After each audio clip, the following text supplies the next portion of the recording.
இப்போ சீக்கன் இன்வெர்ஸை பொறுத்த வரைக்கும் உங்கள் கொஷின் சால்விங் எப்படி இருக்கிறோம் அப்படிங்கிறத வந்து ஈஸியாக பண்ணி சொல்லி கொடுத்துட்றேன்.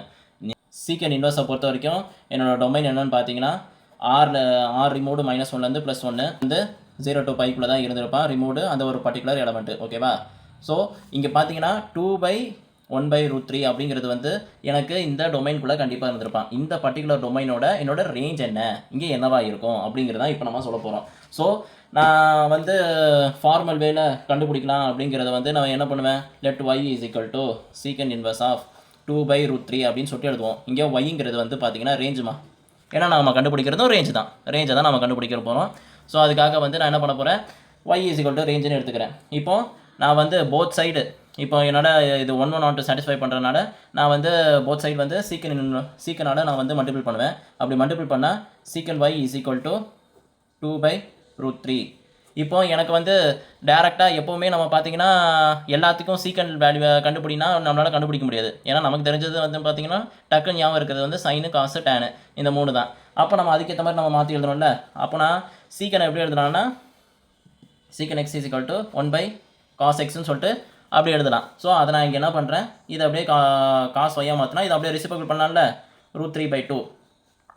எப்போ வந்து உங்களுக்கு காசு √3/2 எடுப்பான் அப்படின்னு சொல்லிட்டு நான் உங்ககிட்ட கேட்குறேன். சொல்லுங்கள் பாப்பா, சொல்லுங்கம்மா. 5/6 வந்து எனக்கு வந்து √3/2 எடுப்பான். அப்போ இங்கேயும் காசு. ஸோ அதனால் நான் கேன்சல் பண்ணால் காசு இன்வர்ஸால் போத் சைட் மல்டிபிள் பண்ணால் எனக்கு வந்து y = π/6. இந்த π/6ங்கிறது என்னோட டொமைனில் இருக்கான் அப்படின்னு பார்த்தீங்கன்னா கண்டிப்பாக இருக்கான். ஏன்னா நான் 90 மட்டும்தான் வந்து ரிமூவ் பண்ணுறேன். அப்போது எனக்கு வந்து இவன் கண்டிப்பாக இருப்பான். சரிதானே, இந்த 0 to 180 டிகிரிக்குள்ளே. ஸோ ஃபஸ்ட்டு கொஷின், நம்மளோட ரேஞ்ச் என்னென்னு பார்த்தீங்கன்னா இந்த ஒரு பர்டிகுலர் பாயிண்ட்டுக்கான ரேஞ்ச் என்னென்னு பார்த்தீங்கன்னா π/6 அப்படிங்கிறது தான். ஓகேவா, அவர் பிரின்சிபல் வேல்யூ. ஓகேவாம்மா, செகண்ட் கொஷின் போகலாமா சொல்லுங்கள். இப்போ நமக்கு செகண்ட் கொஷின் என்னென்னு பார்த்தீங்கன்னா உங்களுக்கு வந்து காட் இன்வர்ஸு அப்படின்னு சொல்லிட்டு கேட்டிருக்கான். காட் இன்வர்ஸோட ஃபங்க்ஷன் அப்படின்னு என்னென்னு பார்த்தீங்கன்னா உங்கள் டொமைனு போல் ஆறு, உங்கள் ரேஞ்ச் என்னென்னு பார்த்தீங்கன்னா 0 to π அதுக்குள்ளே தான் இருக்கும். ஓகேவா? ஸோ இப்போ நான் வந்து இதை மட்டும் உங்கள்கிட்ட சொல்லிட்டேன். இப்போ நமக்கு இங்கே ரேஞ்ச் தான் கண்டுபிடிக்க சொல்லியிருக்கான். ஸோ ரேஞ்சு கண்டுபிடிக்க சொல்லியிருக்கனால நம்ம இந்த ஒரு பர்டிகுலர் பாயிண்ட்டுக்கு காஸ் இன்வர்ஸ் ஆஃப் இந்த ஒரு பர்டிகுலர் பாயிண்ட்டுக்கு நான் வந்து ரேஞ்சு கண்டுபிடிக்க போகிறேன். என்னோட பர்டிகுலர் பாயிண்ட் வந்து √3a. ஓகேவா? அந்த ஒரு பாயிண்ட்டுக்கு நான் ரேஞ்ச் கண்டுபிடிக்க போகிறேன்னா y = நான் என்ன எடுத்துக்கிறேன், காட் இன்வர்ஸ் ஆஃப் √3 அப்படின்னு சொல்லிட்டு எடுத்துக்கிறேன். ஸோ காட்டால் போத் சைடு நான் மல்டிபிள் பண்ணால் அப்போ காட் y = √3ன்னு சொல்லிட்டு கிடைக்கும். ஸோ எப்போ வந்து பார்த்தீங்கன்னா காட் y வந்து √3 எடுப்பான் அப்படிங்கிறது வந்து நம்மளால் எப்போவுமே சொல்ல முடியாது. ஸோ அதனால் நான் வந்து காட் எப்படி எழுதுலாம், காட் x = 1/tan அப்படின்னு சொல்லிட்டு எழுதுலாம். ஸோ அதனால் நான் இதை வந்து டேனாக எடுத்துக்கிறேன். அப்போது இது ரெசிப்ரோக்கல் தானே, 1/. அப்போது இதை எப்படி tan x = 1/cot அப்படின்னு சொல்லிட்டு எழுதுறான்ல. ஸோ அது மாதிரி இங்கே √3/1 இருப்பான். அப்போ 1/√3 அப்படின்னு சொல்லிட்டு மாற்றி எழுதிடுவேன். ஓகேவா? இப்போ 1/√3 எடுப்பான் அப்படின்னு சொல்லிட்டு நான் பார்க்குறேன். சொல்லுங்க பார்ப்போம், tan எப்போ 1/√3 எடுப்பான்?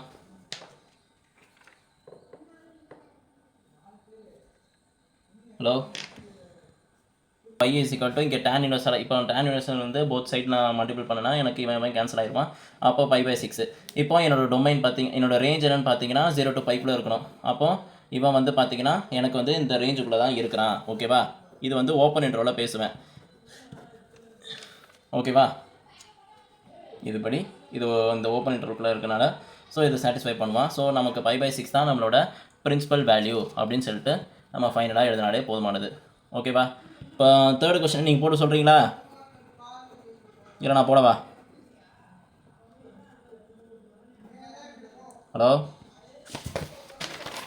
இப்போ கொசிகன் இன்வர்ஸை பொறுத்த வரைக்கும் மூணாவது கொஸ்டின், கொசிகன் இன்வர்ஸ் ஆஃப் -√2 அப்படின்னு தான் உங்களுக்கு கொஸ்டினில் கேட்டிருக்கான்னு நினைக்கிறேன். ஆமாம், -√2. ஸோ இப்போ நான் என்ன பண்ண போகிறேன், எப்பவும் போல் அதே விஷயந்தான். இப்போ டேக்கு y = அப்படின்னு சொல்லிட்டு எடுத்துக்கிறேன். ஒய்ன்னு எடுத்துக்கிட்டோன்னா இப்போ நம்ம வந்து கொசிகன் இன்வர்ஸ் ஆஃப் √2 அப்படின்னு சொல்லிட்டு எடுப்பேன். எப்போ வந்து இப்போ நம்ம கொசிக்கனோட டொமைன் என்ன, ரேஞ்ச் என்ன அப்படிங்கிறத வந்து நம்ம பார்க்கணும். ஸோ கொசிக்கனோட டொமைன் என்னன்னு பார்த்தீங்கன்னா ஆர் ரிமூவ்டு அந்த பர்டிகுலர் -1லேருந்து அந்த +1க்குள்ளே இருந்திருக்கும். உங்கள் ரேஞ்ச் என்னென்னு பார்த்தீங்கன்னா -90லேருந்து +90க்குள்ளே இருந்திருப்பான். ரிமூவ்டு அந்த சிங்கிள்டன் 0. இப்போது இந்த இடத்துல பார்த்தீங்கன்னா உங்களுக்கு டொமைன் யாருன்னு தெரிஞ்சு போச்சு, ரேஞ்ச் யாருன்னு தெரிஞ்சு போச்சு. இப்போ இந்த ஒரு பாயிண்ட்டுக்கு, அதாவது -√2 அப்படிங்கிற அந்த ஒரு பாயிண்ட்டு என்னோட டொமைனில் கண்டிப்பாக இருந்திருப்பான். ஓகேவா? ஏன்னா எனக்கு வந்து √2 அப்படிங்கிறது வந்து 1.414 அப்படின்னு சொல்லிட்டு போயிருக்கோம். ஸோ 1.1 இதில் வந்து மைனஸை நம்ம போட்டோம்னா வெளியே வந்து மைனஸ் வர போகுது, -1.1414ன்னு சொல்லிட்டு எழுதுவோம். ஸோ இது அந்த ரிமூவ் பண்ண எலமெண்ட்லேருந்து இல்லை, இந்த ஹோல் ஆரில் இருக்கிறது தான் இருந்திருப்பான். 1.14ங்கிறது வந்து இந்த இடத்துல இருந்திருப்பான்ல. ஓகேவா? ஸோ அதனால் வந்து இது வந்து நம்ம கொடுக்குற டொமைனில் தான் இருக்குது. அப்போ அந்த டொமைனில் இருக்கனால நம்ம என்ன பண்ண போகிறோம், ஒய்ன்னு சொல்லிட்டு எடுத்துக்கிறேன். Let y is equal to cosec inverse of -√2 அப்படின்னு சொல்லிட்டு எடுக்கிறேன். இப்போ போத் சைடு கொசிகன் ஆல் நான் மல்டிபிள் பண்ணால் எனக்கு வந்து cosine y is equal to -√2 அப்படின்னு சொல்லிட்டு உங்களுக்கு கிடைக்கும். ஸோ இப்போ நான் வந்து நம்மளுக்கு கொசைனை எப்படி எழுதலான்னு பார்த்தீங்கன்னா கொசிக்கன் சொல்லுவாங்க, இல்லை கொசைன் சொல்லுவாங்க. ஓகேவா? ஸோ இதை வந்து எப்படி எழுதலான்னு பார்த்தீங்கன்னா 1/sin yன்னு சொல்லிட்டு இந்த மாதிரி எழுதலாம். ஓகேவா? அப்போது sin y is equal to இங்கே வந்து கீழே 1 இருக்குது, அப்போ அதை அப்படியே ரெசிப்ரோக்கல் பண்ணால் -1/√2 அப்படின்னு சொல்லிட்டு நம்ம இந்த மாதிரி எழுதலாம். எப்போ உங்களுக்கு சைன் வந்து 1/√2 எடுப்பான் அப்படின்னு சொல்லிட்டு நீங்கள் பாருங்கள். எப்போ எடுப்பான்?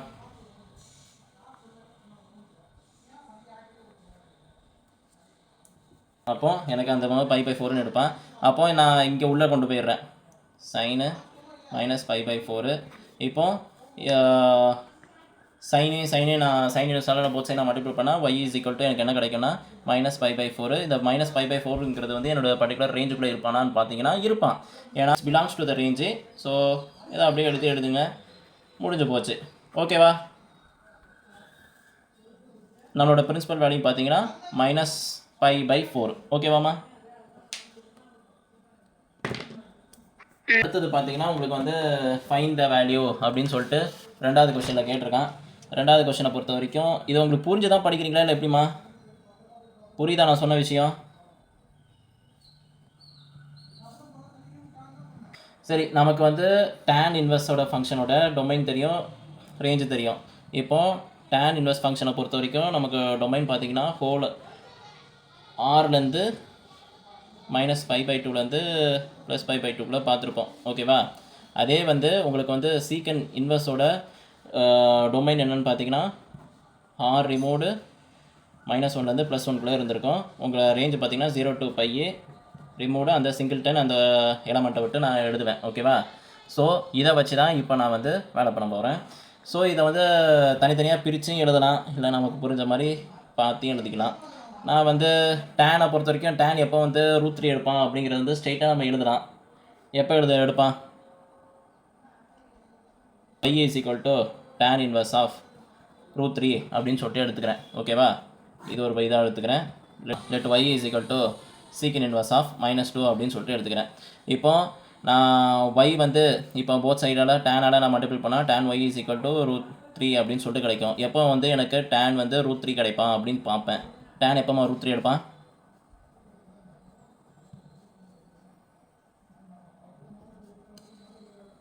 tan π/3ல வந்து உங்களுக்கு வந்து √3 எடுப்பான். ஓகேவா? அப்போ போத் சைடு tan இன்வர்ஸால் நான் மல்டிபிள் பண்ணேன்னா எனக்கு வந்து இவன் வந்து y இஸ் ஈக்குவல் டு π/3ன்னு சொல்லிட்டு கிடைப்பான். உங்களோட ரேஞ்ச் என்னன்னு பார்த்தீங்கன்னா எனக்கு -90லேருந்து +90. ஸோ 60 டிகிரிக்குள்ளே தான் இருக்கான். It's belongs to the range. -90லேருந்து +90க்குள்ளே இருந்திருக்கான். ஓகேவா? ஸோ அதனால் ஃபஸ்ட்டு வந்து நம்ம சாட்டிஸ்ஃபை பண்ணிட்டோம். அடுத்தது வந்து நான் வந்து சீக்கன் எடுத்துக்கிறேன். ஓகேவா? சீக்கன் வந்து எப்போ 2 எடுப்பான் அப்படிங்கிறது வந்து எனக்கு சீக்கன் எடுக்கிறதுலாம் ரொம்ப கஷ்டம். எதுக்கு நான் யோசிச்சுக்கிட்டு நான் வந்து காசாக மாற்றிக்கிறேன். ஓகேவா? சீக்கன் எக்ஸாக வந்து நான் 1/cos xன்னு சொல்லிட்டு எழுதலாம். ஸோ அதனால் நான் அதை அப்படியே ரெசிப்ரோக்கல் பண்ணுறேன். இங்கே கீழே 1 இருந்துச்சுன்னா அதை அப்படியே ரெசிப்ரோக்கல் பண்ணால் -1/2 அப்படின்னு சொல்லிட்டு எனக்கு கிடைக்கும். ஓகேவா? எப்போ வந்து எனக்கு வந்து cos 1/2 எடுப்பான் அப்படின்னு சொல்லிட்டு பார்ப்பேன். cos எப்போ 1/2 எடுக்கும் அப்படின்னு சொல்லிட்டு நமக்கு தெரியும். cos π/3ல வந்து எனக்கு 1/2 எடுப்பான். ஓகேவா? காஸ் எப்போ எனக்கு 1/2 எடுப்பானா காஸ் π/2ல எனக்கும் 1/2 எடுப்பான். எனக்கு வந்து ஏற்கனவே தெரியும் இங்கே நமக்கு நெகட்டிவில் வருது. இங்கே நெகட்டிவில் வருதுன்னா நமக்கு காசுங்கிறது வந்து ஒரு ஈவன் ஃபங்க்ஷனு. ஈவன் ஃபங்க்ஷனாக இருக்கும்போது இவன் எனக்கு நெகட்டிவாக வர்றதுக்கே வாய்ப்புகள் கிடையாது. காரணம் பார்த்தீங்கன்னா எனக்கு சைன் மைனஸ் எக்ஸ்ன்னு பார்த்தீங்கன்னா மைனஸ் சைன் எக்ஸ்ன்னு சொல்லிட்டு கிடைப்பான். அதே காஸ் மைனஸ் எக்ஸ் அப்படிங்கிறது வந்து பார்த்தீங்கன்னா உங்களுக்கு காஸ் எக்ஸாக தான் கிடைப்பான். ஏன்னா உள்ள நெகட்டிவ் என்ன கொடுத்தாலும் திரும்பி பாசிட்டிவாக மாற்றி கொடுக்குற பவர் வந்து காசுக்கு இருக்குது. ஸோ இங்கே வந்து எனக்கு நெகட்டிவ் வர வாய்ப்பே கிடையாதுல்ல. ஸோ அப்போ இங்கே ஏதோ ஒரு பிரச்சனை இருக்குது அப்படிங்கிறத வந்து தெரிஞ்சுக்கிட்டோம். இப்போது மைனஸ் காஸ் இன்ட்டு π/2 அப்படிங்கிறது வந்து மைனஸ் காஸ் எக்ஸாக வருதுன்னா அதை வந்து நான் உங்ககிட்ட ஏற்கனவே சொல்லியிருக்கேன். உங்களுக்கு வந்து மைனஸ் காஸ் எக்ஸு அப்படின்னு சொல்லிட்டு வருதுன்னா அதை வந்து π மைனஸ் எக்ஸு அப்படின்னு சொல்லிட்டு எழுதலாம் அப்படிங்கிறத வந்து நான் உங்கள்கிட்ட சொல்லியிருப்பேன். ஓகேவா? இது வந்து உங்ககிட்ட ஏன் வருது எதுக்கு வருதுன்ட்டு இதையும் சொல்லியிருப்பேன். ஏன்னா வந்து பர்டிகுலராக என்னோடய ஆளு சில்வரு டீ கப்பு அப்படிங்கிறது வந்து காசுங்கிறத எடுத்துக்கிட்டு இதில் 80லேருந்து ஒரு சம் ஆங்கிளில் போட்டோன்னா இந்த இடத்துல இவன் வந்து சைன் ஆதிக்கும். சைன் வந்து இந்த இடத்துல பாசிட்டிவாக இருப்பான். ஓகேவா? அப்போ இந்த இடத்துல நான் போட்டேன்னா எனக்கு வந்து நெகட்டிவாக தான் வரும். அதனால தான் எனக்கு வந்து நெகட்டிவ் வருது அப்படிங்கிறத வந்து இந்த மூலியமாக நான் வந்து சொல்லிட்டேன். ஓகேவா? ஸோ அதனால் நான் வந்து நம்ம பின்னாடி என்ன எடுத்துக்கிட்டோம் காஸ் y = நான் என்ன எடுத்துக்கிட்டேன் மைனஸ் காஸ் π/3 அப்படிங்கிறத நான் எடுத்துக்கிட்டேன். இப்போ நமக்கு பார்த்தீங்கன்னா எப்போ வந்து இவனுக்கு பதிலாக மைனஸுக்கு பதிலாக இங்கே எக்ஸ் இருக்கிற இடத்துல இங்கே நான் காஸ் π மைனஸ் எக்ஸ்ன்னு சொல்லிட்டு இந்த மாதிரி எழுதிடுவேன். ஓகேவா? அப்போது காஸ் π மைனஸ் இங்கே நமக்கு எக்ஸாக இருக்கிறது யாருன்னு பார்த்தீங்கன்னா இவன் தான்.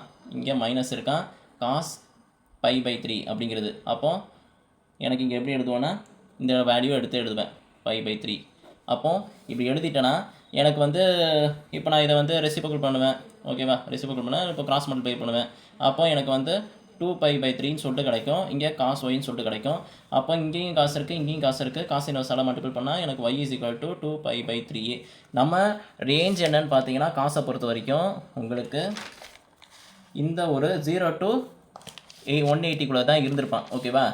உங்கள் ரேஞ்ச் வந்து 0 to 180 டிகிரி இங்கே சீக்கிரம் பொறுத்த வரைக்கும். ஓகேவா? அதில் 90 டிகிரியை மட்டும் நான் ரிமூவ் பண்ணணும். ஓகேவா? அப்படி நான் பார்த்தேன்னா இந்த இடத்துல எனக்கு 2π/3ன்னு சொல்லிட்டு வந்திருக்கான். இப்போ 2π/3ங்கிறது வந்து உங்களுக்கு என்ன வேல்யூவாக வந்திருப்பான்னா 120 டிகிரி. 120 டிகிரி வந்து எனக்கு இந்த ரேஞ்சுக்குள்ளே இருப்பான்ல. ஏன்னா 0 to 180 டிகிரிக்குள்ளே தானே பேசுகிறேன். என்னோடய சீக்கனோட ரேஞ்ச் வந்து 0 to 180. அதில் 90யை மட்டும் தான் நான் ரிமூவ் பண்ணுறேன். அப்போது எனக்கு வந்து 120 டிகிரி வந்து it's belongs to the range தானே சீக்கனை பொறுத்த வரைக்கும். It's belongs to the range. So 0 to 180 removed அந்த 90 டிகிரி மட்டும் நான் ரிமூவ் பண்ணிக்கிறேன். ஸோ இப்படி ரிமூவ் பண்ணால் it's belongs to the range. இப்போ ஃபைனலாக நான் கொஷினை என்ன சொல்லியிருந்தேன் tan inverse of 1/√3 minus secant inverse of -√2 அதுக்கான எக்ஸாக்டான வேல்யூ கொடுடா அப்படின்னு தான் கேட்டிருந்தான். ஸோ நம்ம ஏற்கனவே இதை கண்டுபிடிச்சிட்டோம். இது வந்து π/3 டேனுக்கு பதிலாக tan√3க்கு. அதே வந்து சீக்கனுக்கு நான் என்ன கண்டுபிடிச்சேன் 2π/3ன்னு சொல்லிட்டு கிடச்சிச்சு. ஸோ இப்போ எனக்கு பார்த்தீங்கன்னா எனக்கு ஃபைனல் ஆன்சராக வந்து எனக்கு என்ன கிடைக்கும்னா -π/3 அப்படின்னு சொல்லிட்டு எனக்கு கிடைக்கும். ஓகேவா? அப்போது நம்ம கொஷினில் கேட்டபடி என்னோடய எக்ஸாக்டான இந்த ஒரு பர்டிகுலர் ஈக்குவேஷனுக்கு இவன் தான் என்னோடய வேல்யூவாக இருப்பான் அப்படின்னு சொல்லிட்டு ஃபைனலாக எழுதி முடிச்சாலே முடிஞ்சு போச்சு. செகண்ட் கொஷின் போகலாமா? இது புரிஞ்சா? சரி, ஓகே. சரி, செகண்ட் கொஷினை பொறுத்த வரைக்கும் என்ன கொடுத்துருக்கான் அப்படின்னு சொல்லிட்டு பார்த்தீங்கன்னா உங்களுக்கு வந்து sine inverse of -1 plus cos inverse of 1/2 plus cot inverse of 2 அப்படின்னு சொல்லிட்டு எழுதுவேன். ஸோ இந்த மாதிரி எழுதுறத வந்து நான் என்ன பண்ணுறேன் ஃபர்ஸ்ட் ஆஃப் ஆல் நமக்கு வந்து சைனை கூட எழுதிடலாம்.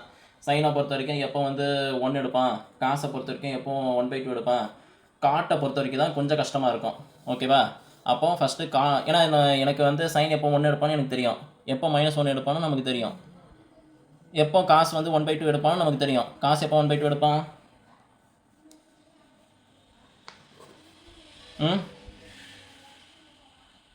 π/3 அவ்வளோதான், முடிஞ்சிருச்சு. அப்போ எனக்கு இங்கே இவன் வந்து எப்போ 1 எடுப்பான், சைன் எப்போ 1 எடுப்பான்னா சைன் π/2ல எனக்கு 1 எடுப்பான். அப்போ அதே வந்து நெகட்டிவ் எடுக்கிறான்னா இந்த இடத்துல உங்களுக்கு நெகட்டிவில் போட்டனா நெகட்டிவ் வர போகிறான். சரிதானே? அப்போ ரொம்பலாம் யோசிக்க வேண்டாம். இப்போ ஃபஸ்ட்டு 2 விஷயத்தில் வந்து நான் ஈஸியாக போட்டுருவேன். அப்போ இவன் மட்டும் தான் எனக்கு கொஞ்சம் கிராதகம். அப்போ அந்த கிராதகத்தை let y is equal to cot inverse of 2ன்னு சொல்லிட்டு எழுதணும். அப்போ நம்ம வந்து cot is equal to cot y is equal to 2 எடுப்பான். எப்போ வந்து காட் y வந்து 2 எடுப்பான் அப்படிங்கிறத யோசிக்கிறதுக்கு பதிலாக நான் tan y, ஏன்னா அதோட இன்வெர்ஸ் தானே, ஸோ 1/2 எடுப்பான். எப்போ tan 1/2 எடுப்பான் அப்படிங்கிறது வந்து நான் யோசிப்பேன். சரிதானே? tan எப்போவுமே 1/2 எடுக்கிறதுக்கு வாய்ப்பே இல்லையா? இல்லைங்கிறதுக்கான அர்த்தம் அதுதான் என்னை பொறுத்த வரைக்கும்.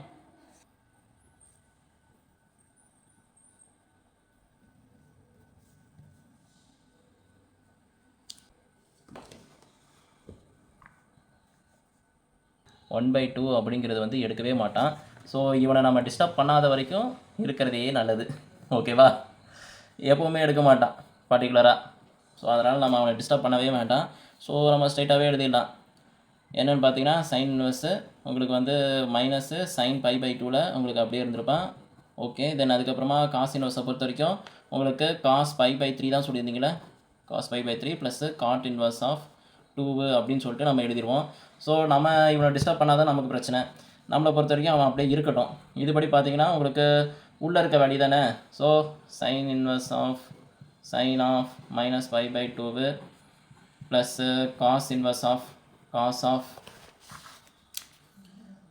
π/3 ப்ளஸ்ஸு காட் இன்வெர்ஸ் ஆஃப் 2 அப்படின்னு சொல்லிட்டு எழுதிடுவேன். இதுபடி பார்த்தீங்கன்னா இது வந்து சைனை பொறுத்த வரைக்கும் -90லேருந்து +90க்குள்ளே தான் என்னோடய ரேஞ்சாக இருப்பான். ஸோ அதனால் நான் -π/2 அப்படின்னு சொல்லிட்டு எழுதிடுவேன். இவனை பொறுத்த வரைக்கும் it's belongs to the range of 0 to π. So இவனையும் நான் எடுத்துக்கலாம் π/3. இப்போ இவனை அப்படியே எடுத்து காட்டு இன்வெர்ஸ் ஆஃப் 2 அப்படின்னு சொல்லிட்டு எடுத்து எழுதுனா முடிஞ்சு போச்சு. ஸோ இப்போ ஜஸ்ட் நம்ம மல்டிபிள் பண்ணாலே போதுமானது. கீழே டினாமினேட்டர் வந்து 6, அப்போ இங்கே பார்த்தீங்கன்னா -3a π plus 2π plus cot inverse of 2. இப்போ உங்களுக்கு வந்து -π/6 ப்ளஸ்ஸு காட் இன்வெர்ஸ் ஆஃப் 2 அப்படிங்கிறது தான் உங்கள் ஃபைனல் ஆன்சராக இருந்திருக்கும். ஓகேவா? இவன் தான் எனக்கு ஃபைனல் ஆன்சராக இருந்திருப்பான் இந்த கொஷினை பொறுத்த வரைக்கும். சரி, 3வது கொஷினை பொறுத்த வரைக்கும் நான் என்ன பண்ணுறேன், 3வது கொஷினை என்ன கேட்டிருந்தான்? ஓகே, 3வது கொஷினை பொறுத்த வரைக்கும் cot inverse of 1 plus sine inverse of -√3/2 plus minus secant inverse -√2 அப்படின்னு சொல்லிட்டு உங்களுக்கு கொஷினில் கேட்டிருப்பான். ஓகேவா? இப்போது இந்த கொஷினை பொறுத்த வரைக்கும் நமக்கு காட்டு அப்படிங்கிறது வந்து நமக்கு கொஞ்சம் கஷ்டமானது. சீக்கனு சைனை நம்ம போடலாம். ஏன்னா சைன் எப்போ √3/2 எப்படி எடுப்பாங்கிறது வந்து நமக்கு தெரியும். எப்போ √3/2 எடுப்பான் சைனை பொறுத்த வரைக்கும்? அதே இங்கே மைனஸில் இருக்குது. அப்போ -π/3 அவ்வளோதான். அப்போ இதுபடி பார்த்தீங்கன்னா நமக்கு இவனையும் எடுத்துப்போம். ஓகேவா? அப்போ y is equal to cot inverse of 1 கண்டுபிடிக்க போகிறோம். Then y is equal to secant inverse of -√2 அப்படிங்கிற எடுத்துக்கிட்டு போத் சைடு வந்து காட்டெல்லாம் மல்டிபிள் பண்ணால் எனக்கு வந்து cot y is equal to எனக்கு 1ன்னு சொல்லிட்டு கிடைக்கும். இப்போ நான் வந்து இதை வந்து நான் டேனாக மாற்றிடுறேன். அப்போ டேனாக மாற்றிட்டுனா எனக்கு வந்து 1/1 அது ரெசிப்ரோக்கல் பண்ணாலும் எனக்கு 1 தான் கிடைக்க போகுது. எப்போ tan வந்து எனக்கு 1 கிடைப்பான் டக்குன்னு சொல்லுங்கள். டேனை பொறுத்த வரைக்கும் π/4 எனக்கு வந்து 1 கிடைப்பான். ஸோ இவன் முடிஞ்ச போச்சு. y is equal to π/4 0 to π. இப்போ இதுபடி பார்த்தீங்கன்னா உங்களுக்கு வந்து காட்டுக்கு தான் பார்க்குறோம். காட்டை பொறுத்த வரைக்கும் நமக்கு வந்து ரேஞ்ச் எதுக்குள்ளே இருந்திருப்பான்னா 0 to πக்குள்ளே தான் இருந்திருப்பான். ஸோ அதனால் நம்ம ரேஞ்ச் வந்து இட்ஸ் பிலாங்ஸ் டு. ஸோ நான் வந்து டேனை பொறுத்த வரைக்கும் எடுத்து இந்த மாதிரி எடுத்து கொண்டு வந்துட்டேன். இப்போ என்னோட பர்டிகுலர் ரேஞ்ச் வந்து y இஸ் ஈக்குவல் டு அப்படிங்கிறது எதோட ரேஞ்சை பார்க்குறோன்னா காட்டை தான் பார்க்குறேன். அப்போ காட்டோட ரேஞ்ச் தான் பார்க்கணும் 0 to π. ஓகேவா? ஸோ அதனால் நமக்கு காட்டோட ரேஞ்சை நான் ஏற்கனவே சொல்லியிருந்தேன் 0 to πக்குள்ளே தான் இருப்பான் அப்படின்ட்டு. ஓகேவா? ஓகேவாம்மா? என்னன்னா காட்டோட ரேஞ்சுன்னு பார்த்தீங்கன்னா 0 to π. நான் என்னோட ஒய்யை தான் ஒய்யோட ரேஞ்சை தான் பார்க்குறேன். இங்கே ஒய்யோட ரேஞ்சுன்னு பார்த்தீங்கன்னா காட்டு. அப்போ அந்த காட்டோட வேல்யூ தான் நம்ம எடுத்து எழுதணும். ஸோ அதனால் உங்களுக்கு வந்து 0 to πக்குள்ளே தான் உங்களுக்கு ரேஞ்ச் இருந்திருப்பான். இப்போ இந்த இடத்துல பார்த்தீங்கன்னா உங்களுக்கு சீக்கனை பொறுத்த வரைக்கும் உங்களோட ரேஞ்ச் எங்கே இருந்திருப்பான்?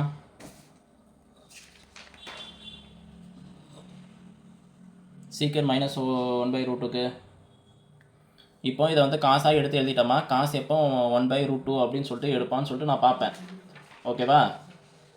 அப்போது நான் ஃபர்ஸ்ட் ஆஃப் ஆல் இதை வந்து இந்த எந்த ரேஞ்சுக்குள்ளே இருக்கான், இது வந்து காசு எப்போ வந்து 1/√2 எடுப்பான்னு சொல்லிட்டு முதல்ல பார்ப்பேன். ஓகேவா? அப்போ அதுபடி பார்த்தீங்கன்னா எனக்கு π/4 வந்து எனக்கு வந்து 1/√2 எடுப்பான். ஸோ அதனால் நான் இப்போ என்ன பண்ணுறேன், இப்போ எனக்கு காசு வந்து இப்போ தான் சொல்லியிருந்தேன் இது வந்து ஈவன் ஃபங்க்ஷனு, அதனால் இந்த இடத்துல நெகட்டிவ் வர வாய்ப்பு இல்லை அப்படின்னு சொல்லியிருந்தேன். ஸோ அதனால் அது எப்படி எழுதலான்னா காசு π மைனஸு இந்த ஒரு பர்டிகுலர் வேல்யூ அப்படின்னு சொல்லிட்டு இப்போ தான் கொஞ்சம் நேரத்துக்கு முன்னாடி சொல்லியிருந்தேன். ஏன்னா இந்த நெகட்டிவாக இருக்கிறது மைனஸ் காஸ் எக்ஸு அப்படிங்கிறது வந்து காசு π மைனஸ் எக்ஸு அப்படின்னு சொல்லிட்டு எழுதலான்னு சொல்லிட்டு இப்போ உங்களுக்கு முன்னாடி தான் சொல்லியிருந்தேன். அதை தான் இப்போ இங்கே எடுத்து பண்ணுறேன்.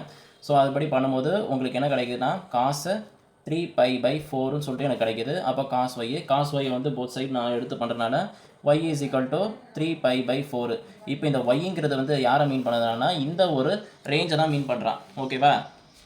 இந்த சீக்கன் இன்வெர்ஸோட அந்த ஒரு பர்டிகுலர் பாயிண்ட்டோட ரேஞ்சை தான் இதை மீன் பண்ணுதான். அப்போது நம்ம சீக்கன் இன்வெர்ஸோட ரேஞ்ச் என்னன்னு பார்த்தீங்கன்னா உங்களுக்கு வந்து க்ளோஸ்ட் இன்டர்வல் 0 to π ரிமூவ்டு அந்த ஒரு சிங்கிள்டன் எலமெண்ட்டு. ஓகேவா? ஓகேவாம்மா? எழுதிட்டேன், சீக்கன் எழுதிட்டேன். நமக்கு சைனு அது நமக்கு தெரிஞ்ச விஷயந்தான். ஸோ அதனால் நான் அதை டேரெக்டாக எடுத்து எழுதிடுறேன். அப்போது இது எப்படி எழுதுறான்னா யார் காட்டை பொறுத்த வரைக்கும் எனக்கு வந்து இங்கே எடுத்து எழுதுனேன் π/4. இங்கே சைனை பொறுத்த வரைக்கும் எனக்கு √3/2 எப்போ எடுப்பாமா -π/3ன்னு சொல்லியிருந்தீங்க. அதுக்கப்புறமா இங்கே மைனஸ் ஆல்ரெடி இங்கே போட்டிருந்தோம். இங்கே வந்து 3π/4ன்னு சொல்லிட்டு உங்களுக்கு கிடச்சிருக்கு. சரிதானே? அப்போது இந்த 3π/4 அப்படிங்கிறத எடுத்து எழுதிட்டேன். இப்போ இங்கேயும் 4 இருக்குது, இங்கேயும் 4 இருக்குது. ஜஸ்ட்டு இங்கே மைனஸ் இருக்குது, இங்கே ப்ளஸில் இருக்குது. அப்போது 2π/4 மைனஸு π/3ன்னு சொல்லிட்டு எழுதிக்கிறேன். அப்போ இங்கே பார்த்தீங்கன்னா -π/6ன்னு சொல்லிட்டு கிடச்சிருக்கோம். இதுதான் உங்களோட ஃபைனல் வேல்யூவாக இருந்திருக்கும். ஓகேவா? இது வரைக்கும் ஓகேவா? ஏதாவது டவுட் இருக்கா?